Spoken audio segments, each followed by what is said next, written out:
నారాయణపేట జిల్లా మక్తల్ ప్రజల చిరకాల కళ నేడు సాకారమైంది.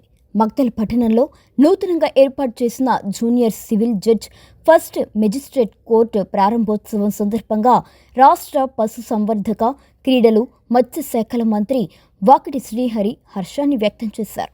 ఈ సందర్భంగా మంత్రి తన నివాసం నుంచి అంబేద్కర్ చౌరస్తా వరకు జాతీయ జెండాలతో నిర్వహించిన ర్యాలీలో పాల్గొని అంబేద్కర్ విగ్రహానికి పూలమాలలు వేశారు. ఈ సందర్భంగా మంత్రి మాట్లాడుతూ ఇప్పటి వరకు కోర్టు పనుల కోసం మక్తల్ ప్రాంత ప్రజలు దాదాపుగా 80 కిలోమీటర్ల దూరంలోని నారాయణపేటకు వెళ్లాల్సి వచ్చేదని, సమయానికి చేరుకోలేక పలుమార్లు వాయిదాలు పడడం వల్ల తీవ్ర ఇబ్బందులు ఎదుర్కొన్నారని గుర్తు చేశారు. మక్తల్ ఎమ్మెల్యే క్యాంపు కార్యాలయాన్ని కోర్టు భవనానికి కేటాయించడం ప్రజల హక్కేనని స్పష్టం చేస్తూ ఇది తన వ్యక్తిగత ఘనత కాదని, మక్తల్ ప్రజల విజయం అని తెలిపారు. ప్రజల సమస్యలను వెంటనే పరిష్కరించిన కాంగ్రెస్ ప్రభుత్వం ముఖ్యమంత్రి రేవంత్ రెడ్డికి కృతజ్ఞతలు కూడా తెలిపారు. అలాగే డాక్టర్ బిఆర్ అంబేద్కర్ సూచించిన రాజ్యాంగ విధానాల ఫలితంగానే ఈ హక్కులు సాధ్యమయ్యాయని పేర్కొంటూ మక్తల్ ప్రజల ఆనందంలో తాను భాగస్వామ్యనయ్యానని మంత్రి వాకిటి శ్రీహరి తెలిపారు.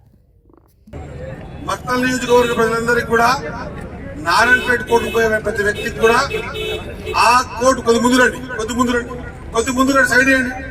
ఒకటి గోడ ముందలకి హైకోర్టు గోడ ముందలకి ఎక్కువ విషయాలు జరిగిపోకుండా మక్తల్కి కోర్టు కావాలా.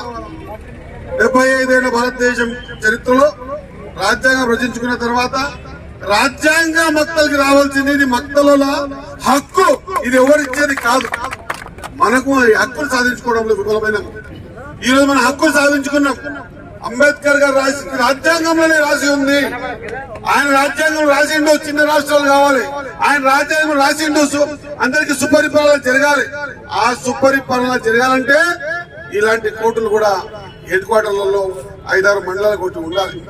ఇన్ని ఏళ్ళు మనకి ఇది చాలా కష్టంతో కూడుకున్న పని.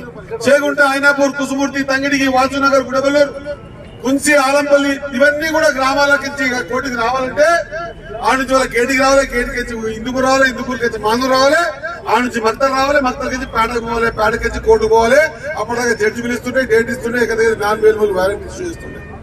కానీ ఇప్పుడు అది వ్యయ ప్రయాసాలతో కూడుకున్నది. ఒక 100 రూపాయలు 200 రూపాయల ఖర్చుతో కూడుకున్నది.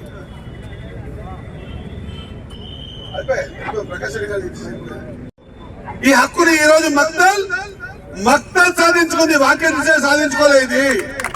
మక్తల్ హక్కు అనేది తెలిపిందో అంతే, సాధించుకున్నది మక్తల్ ప్రజలు అన్న విషయాన్ని మర్చిపోద్దని తెలియజేస్తా ఉన్నారు. మన నీళ్లు మనకు హక్కు, మన ఉద్యోగాలు మనకు హక్కు, మనని మనం పరిపాలించుకోవడం కూడా మన హక్కు. అదే అంబేద్కర్ గారు చెప్పింది. ఇంకో చేతిలో పరిపాలన అంటే ఆ రోజు బ్రిటిష్ దేశంలో, భారతదేశంలో ఆ నిజాం పరిపాలన మనం బతికిన విధానం, ఈ రోజు కూడా పరాయి చేత బతుకుతున్న విధానం. ఈ రోజు కూడా స్వతంత్రం వచ్చింది, ఈ రోజు కూడా మన చేతికి అధికారం వచ్చింది, ఈ రోజు కూడా మన ప్రాంతాన్ని బాగు చేయడానికి అవకాశం వచ్చింది. కాబట్టి సోదరులారా, ఇది విస్మరించొద్దు. మక్తల్ అస్తిత్వాన్ని ఎవరు కూడా చెడిపోద్దు. మక్తల్ దానంతకదే స్వేచ్ఛా జీవి.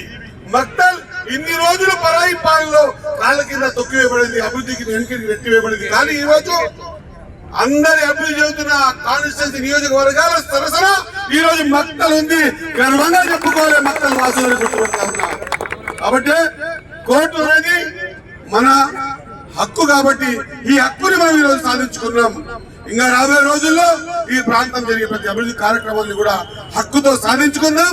అందరం ఏకమైదాం, మన వెనుకబడితనాన్ని పోగొడదాం, మన భక్తుల్ని బాగు చేసుకుందాం. ఇదే మన ప్రతిజ్ఞగా తీసుకుంటూ ఈరోజు అంబేద్కర్ గారి ముందర ఆయన రాజ్యాంగం పట్ల కోర్టు మన ముందుకు వచ్చింది. కాబట్టి కృతజ్ఞతలు అంబేద్కర్ గారికి. అంతే ముఖ్యంగా ఈ కోర్టు కోసం సహకరించిన ప్రతి ఒక్కరికి కూడా కృతజ్ఞతలు చేసుకుంటూ, ముఖ్యమంత్రి గారికి కోర్టు కావాలి అని అడగంగానే బిల్డింగ్ లేదు కదా అంటే, బిల్డింగ్ ఎందుకు నేనున్న ఎమ్మెల్యే క్వార్టర్ ఇస్తా అంటే ఆయన ఒక నిమిషం ఆశ్చర్యపడి, ఆ విధంగా మనకు కావాల్సినటువంటి అవసరాన్ని తీర్చుకోవడానికి ముఖ్యమంత్రి గారు ఇచ్చినటువంటి అవకాశాన్ని మన ప్రాంతంలో వెనుకబడతానని పోవడానికి కోర్టు తెచ్చుకున్నాం. కాబట్టి ఇది మక్తల్ హక్కుగా భావించాల్సింది ఎంతతో కోరుకుంటూ ముగిస్తా ఉన్నా. జై హింద్.